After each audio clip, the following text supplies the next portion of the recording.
Memang agak berat Pak Bram ya, harus kita akui bahwa, menghapuskan kemiskinan ekstrim sekarang ini sekitar 2% menjadi 0%, itu berarti kita harus menghapuskan sekitar, 4 sampai 5 juta lah dalam 2 tahun ini. Berarti sekitar 2 juta per tahun. Nah, yang menjadi kunci dalam hal ini adalah tadi juga sudah disampaikan oleh Pak Adinova ya, ada beberapa hal. Satu, data ya. Sebenarnya kalau data ini bisa lebih akurat ya, dengan anggaran yang sudah kita punya, baik itu di kementerian lembaga ya maupun di pemerintah daerah, dengan data yang akurat ini akan jauh lebih efektif ya program-program yang bisa kita laksanakan. Nah, jadi data ini harus bagus dan ini kita juga sebenarnya sudah berupaya dalam hal ini Pak Bram ya.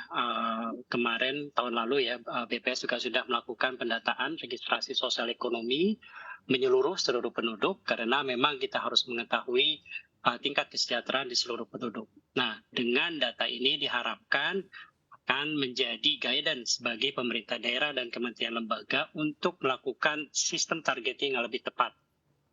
Jadi tidak hanya tepat saja, tetapi juga terintegrasi. Dengan data yang sama, tentunya setiap pelaku, dalam hal ini pemangku kebijakan dan pelaksana program, mempunyai guidance dengan data yang konsisten. Nah, kemudian yang kedua adalah tadi disampaikan Pak Bram ya, bantuan sosial tentunya. Jadi memang kunci utamanya adalah yang ekstrim ini juga harus mendapatkan bantalan untuk mereka sehingga mereka bisa memenuhi kebutuhan dasarnya. Nah, dalam hal ini bansos ya, apakah itu sembako ataupun cash transfer, memang harus kita lakukan secara sinergi ya, baik itu nanti dari dana desa ataupun dari Kementerian Sosial, ini harus kita lakukan secara sinergi. Orang-orangnya harus tepat ya.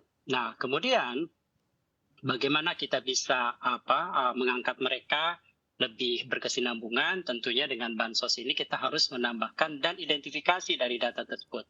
Siapa saja yang harus diberdayakan, apakah itu suaminya ya di kepala keluarga dalam hal ini, ataukah ibunya, ibu rumah tangganya, atau bahkan anaknya yang baru lulus SMA misalnya ya, mencari pekerjaan. Jadi dalam hal ini pemberdayaan tidak hanya wirausaha, tetapi juga bagaimana kita meningkatkan keterampilan, kemudian keahlian mereka, dan yang paling penting adalah mencarikan pekerjaan yang layak bagi mereka. Nah, jadi dengan dua itu saja, kita bisa melakukan program yang terintegrasi. Satu keluarga yang ekstrim ini bisa kita intervensi dengan lebih keroyokan ya, terintegrasi. Jadi misalnya dalam satu keluarga, di situ masuk Kementerian Sosial bisa, masuk juga Kementerian Pendidikan, masuk juga misalnya kalau itu dia nelayan itu KKP, Kementerian Kelautan dan Perikanan, dan satu lagi kalau dia itu adalah misalnya ibu rumah tangga, tentunya juga bisa mendapatkan akses terhadap kewirausahaan ya dari UMKM.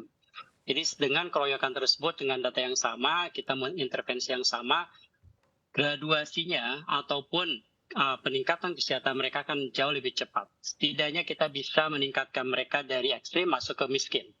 Itu setahun ya. Kemudian setahun berikutnya, itu kita bisa mengangkat mereka lagi dari yang miskin ke rentan. Nah ini saya kira itu adalah resep yang kami cukup optimis ya, kalau misalnya itu dilakukan oleh seluruh kementerian lembaga dan pemerintah daerah dengan guidance yang sama, data yang sama, dan juga pemikiran yang sama untuk berintegrasi, saya optimis Pak Bram, kita bisa melakukan ataupun bisa mencapai zero extreme tersebut ya. Namun memang agak berat dalam artian bahwa semua harus disiplin dan guidance ini harus kita lakukan bersama-sama. Saya kira itu Pak Bram. Oke, baik. Pak Maliki, di awal tadi juga saya menjelaskan begitu ya, terkait yang mana juga pertumbuhan ekonomi kita dan juga data ekonomi kita juga masih cukup baik, bahkan juga tumbuh di atas 5%. Andai saya bertanya begitu terkait elastisitas pertumbuhan ekonomi yang mana apabila naik 1% sebetulnya mengurangi kemiskinan berapa persen? Andai memang secara persentase hitung-hitungannya seperti itu Pak Maliki. Ya, sebenarnya mungkin ini Pak Adinova ya yang lebih tepat ya. Tetapi saya coba. Jadi sebenarnya dari sisi beberapa studi, elastisitas pertumbuhan ekonomi terhadap penurunan kemiskinan ini sudah banyak studinya ya. Ada Romer dan Gugerti tahun 97. Dia menyimpulkan bahwa pertumbuhan ekonomi itu sebesar 10% dalam 1 tahun akan berdampak pada kenaikan pendapatan masyarakat yang berada di lapisan termiskin sebesar 10%. Jadi relatif satu-satu ya. Kemudian ada juga tahun 2005, ini adalah iradian, menunjukkan bahwa pertumbuhan pendapatan real per kapita ini sebesar 1% akan diikuti oleh penurunan tingkat kemiskinan 1,08%. Jadi hampir sama ya dengan tadi konsisten.